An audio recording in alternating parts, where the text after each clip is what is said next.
नमस्ते। कभी कभी ऐसा होता है ना कि कॉन्फिडेंस थोड़ा कम लगता है या फिर किसी से बात शुरू करने में एक अजीब सी झिझक होती है। देखिए, ये समझना बहुत जरूरी है कि शर्मीलापन मतलब शाइनेस एक बहुत ही कॉमन सी बात है। और अच्छी खबर पता है क्या है? इसे पूरी तरह से दूर किया जा सकता है। ये सवाल तो मन में कितनी बार आता है ना कि यार लोग क्या सोचेंगे या कहीं कुछ गलत बोल दिया तो। और यही जो डर है ना कि कोई हमें जज कर लेगा, बस यही हमें चुप करा देता है। पर सच बताऊं, ये एक बहुत ही आम एहसास है। बहुत से लोग ऐसा महसूस करते हैं। देखिए, सबसे जरूरी बात जो हमें समझनी है वो ये है कि शाइनेस आपकी पहचान नहीं है। ये कोई परमानेंट स्टेट नहीं है। ये बस एक आदत की तरह है और आदतें तो बदली जा सकती हैं, है ना? और अगर ये लगता है कि इसे बदलना बहुत मुश्किल काम है, तो यकीन मानिए ये सिर्फ एक वहम है।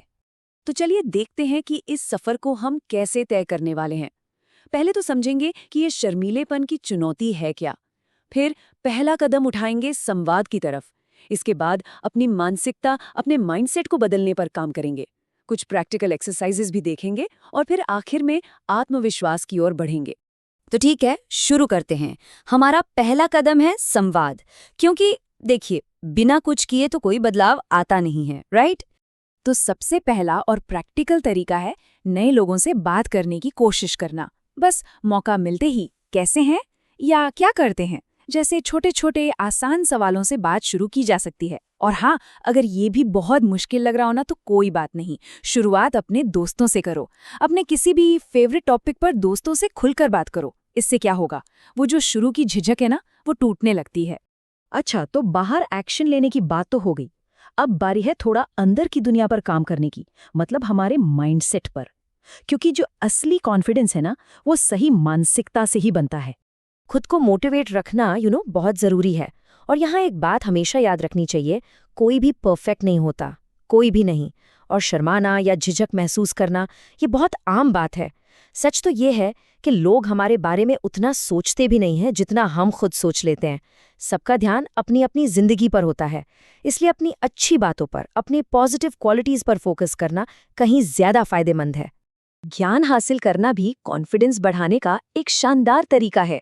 जैसे यहाँ कुछ किताबों के नाम हैं।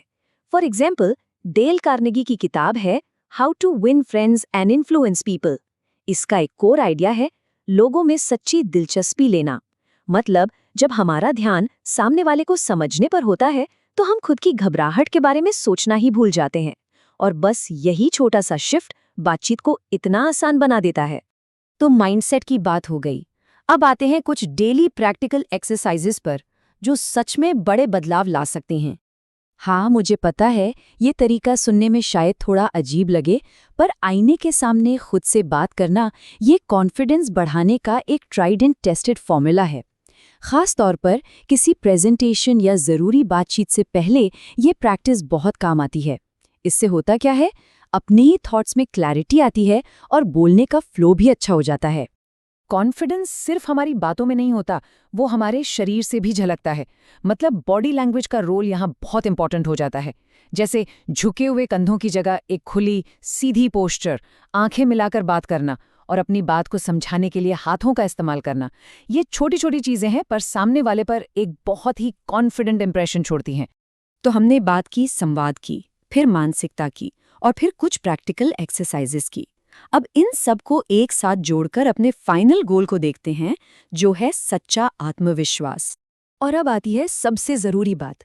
देखिए, असली कॉन्फिडेंस इस पे डिपेंड नहीं करता कि सामने वाला हमारे साथ कैसा बर्ताव करेगा। नहीं, वो तो अंदर से आता है।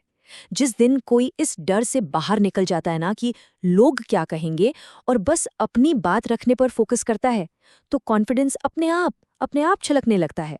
और मजे की बात यह है कि तब लोग भी अप्रिशिएट करते हैं।